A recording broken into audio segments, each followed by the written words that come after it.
He's Henry Gomez, an ad agency strategist with 25 years of experience.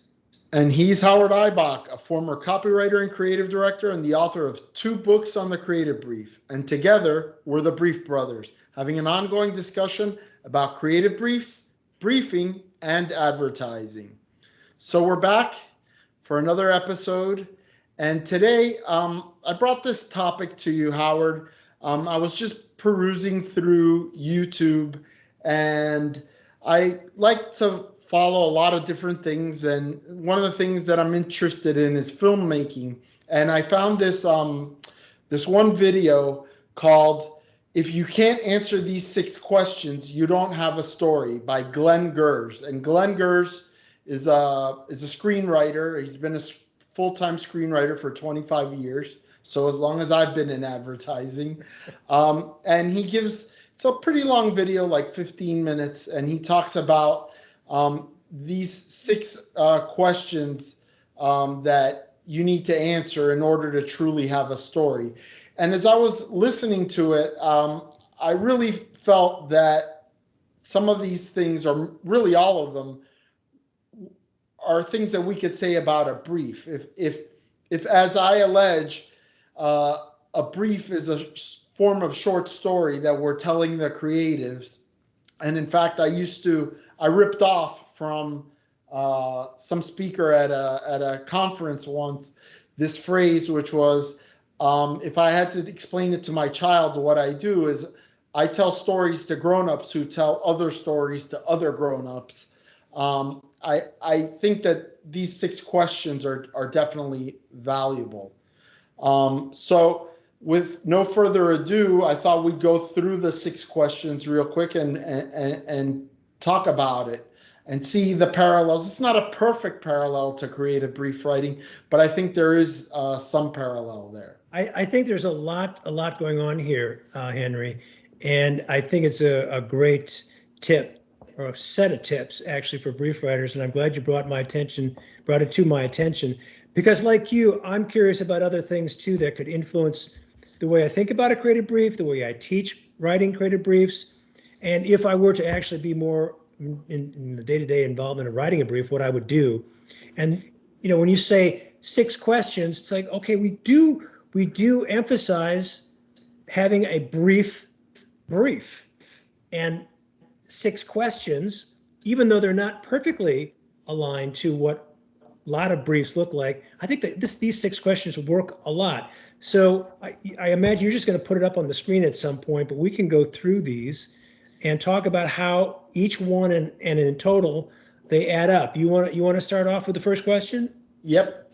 The first question, plain and simply, is who is it about? Who is this story about? And so, of course, the corollary here is our target description. And really, most of these questions you could see are questions that somehow we'd want to answer in our target description. But starting out first, like who this person is, or who this target or persona is an important factor to any story, right? Like you can't have a story without a hero. Right. And I think that's the context we have to remember where this advice is coming from, because he sets up the premise here. If you don't answer these 6 questions, and you can't answer them successfully or clearly, or you simply don't have an answer, then you don't have a story. So it's like a checklist. It's like call it a safety tip. If you are going blank on one or more of these questions, and you've got to go back to the drawing board and figure things out, that's especially relevant on a brief. I can't tell you how many times in my career as a creative, I would be handed a brief, and one of the questions would be answered simply TBA. Or TBD, to be determined. It's like, well, wait a minute, then why are you handing me this brief? So you can't do that to a creative. And here, you can't do this to a reader or a viewer, because this guy's talking about a movie. So these are great things to think about. Who is it about? Who is our hero? And I think the word hero is a great clue here, because it's not the product or the brand that's the hero, right? It's the person who we want to use or buy the product. That's the hero. Yep. Okay. And And it's one thing to answer a question, and it's another thing to answer a question artfully, which is something that you and I have talked about a lot, right? Like, how Right. do I make this person, this protagonist, exciting? Somebody that I want to know more about, I think is really important. Yeah. So the next question is, what do they want? So we have a protagonist, a hero, a heroine. What do they want? And I think it's important. To really again answer artfully here, because if we're writing a creative brief, it's very easy to fall into like the marketer's myopia of like, they want a clean floor and blah blah blah. Let's go to the deeper, like, what's that clean floor mean to them? What's that thing? So we don't go right to the product. It's got to be about something important that they want, that our story is going to be about. I remember I was doing a training in my creative brief writing workshop in Chicago for a company that had a host of products. So I don't want to name the company, but one of the products that one of the marketers was working with was a fairly well-known pasta sauce. Again, I won't name the product. And he was going on about the challenges that he was facing. And he said, look, I'm just trying to sell pasta sauce.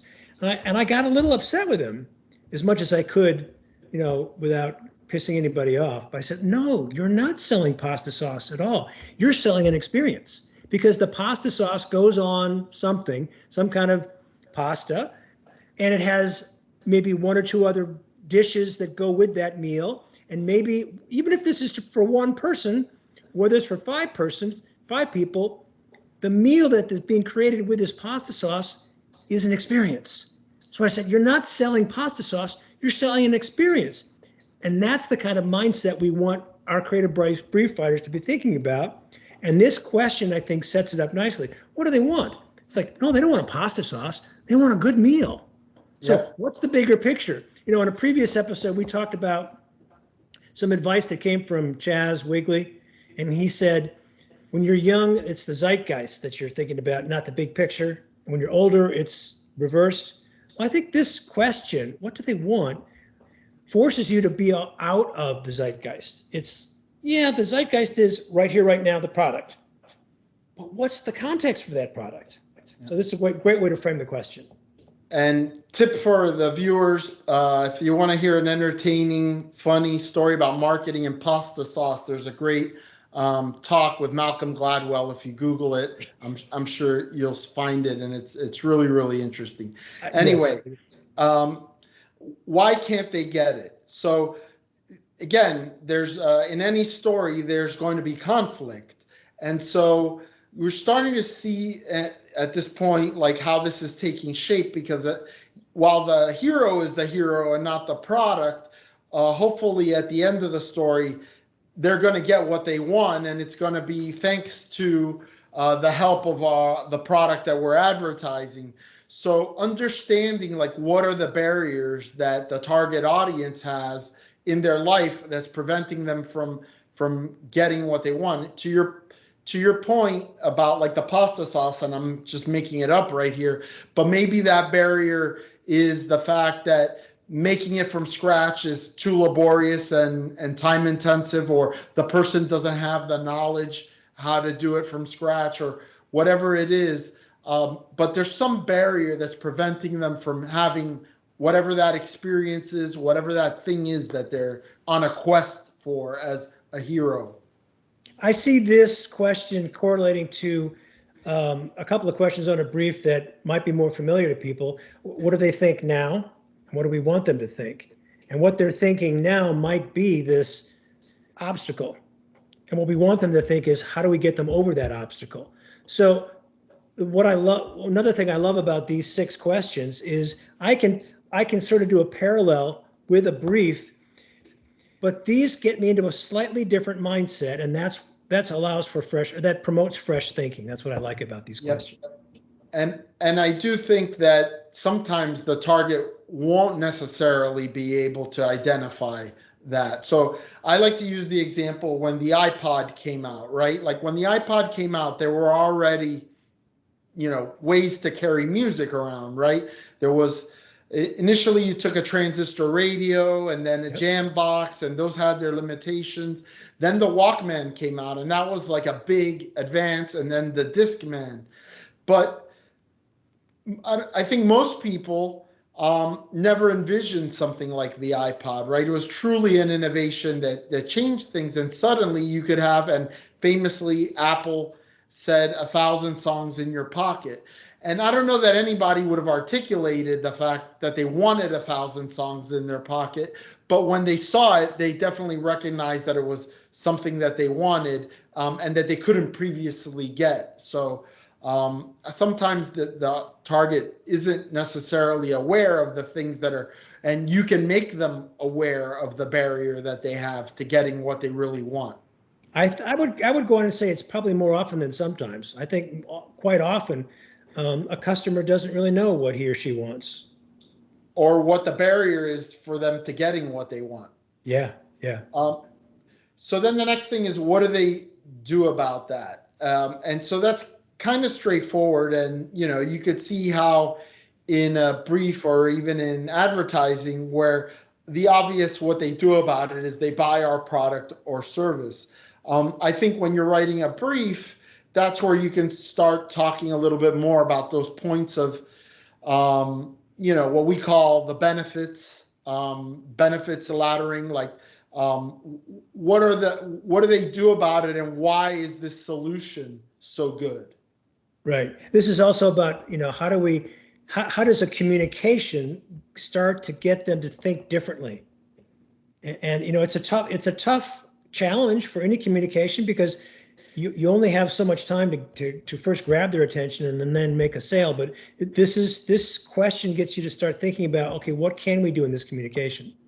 Yep. The next one is, why doesn't that work? So this is kind of related to like the other products or services that might be out there that are competitive to ours, right? So if we talked about the benefits of ours, they could be contrasted in relation to the competition. Why those don't work. Right. Exactly. And lastly, how does it end? And of course, it ends with a smiling pack shot, a logo, which is definitely the right size for the client to approve. But we certainly kind of come back to some sort of end of the story where there's a favorable outcome. And I think, we talk about believing in the products that we're advertising in, and you and I were having an interesting conversation offline before about a memo that Leo Burnett wrote to his employees, basically telling them, you know what, you should all be using our clients' products and services if you're Right. in those markets. But if you're not using them, at least give them a chance. And so providing for a happy ending. And I think that providing for that happy ending definitely is a lot easier when you believe in the products that you're advertising, when you believe in the brands that you're advertising. So having a level of enthusiasm, it's not just a happy ending because it has to be a happy ending, but because we believe in the products that we're advertising. Yeah. I would say what brief writers can do with these 6 questions would be um, complete your brief. You have your template for your brief. Answer those questions as best you can with as much inspiration and insight and polish, and use these 6 questions. Who is it about? What do they want? Why can't they get it? What do they do about it? Why doesn't that work? And how does it end?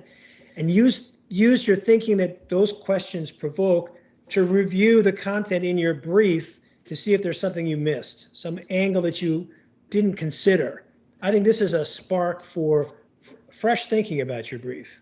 And think about it like if it was a screenplay. Think about it as Yeah. if you were writing a novel. Is this person interesting enough? Is what they want true? And is that interesting and deep enough? What are the challenges that they face along the way toward trying to achieve what they want? But looking at it through the lens of, is this a compelling story for an audience? I think this would be an interesting additional discussion point with creatives. As the planner that you are, if you were to, share your draft of a brief with the creatives and lay these questions down next to your completed brief and say, I was thinking about these 6 questions as I was answering the brief. What goes through your head when you think about these questions? And get the creatives' take on this. I think that would spark an interesting conversation. Yep. Good stuff, Howard. Good stuff, Henry.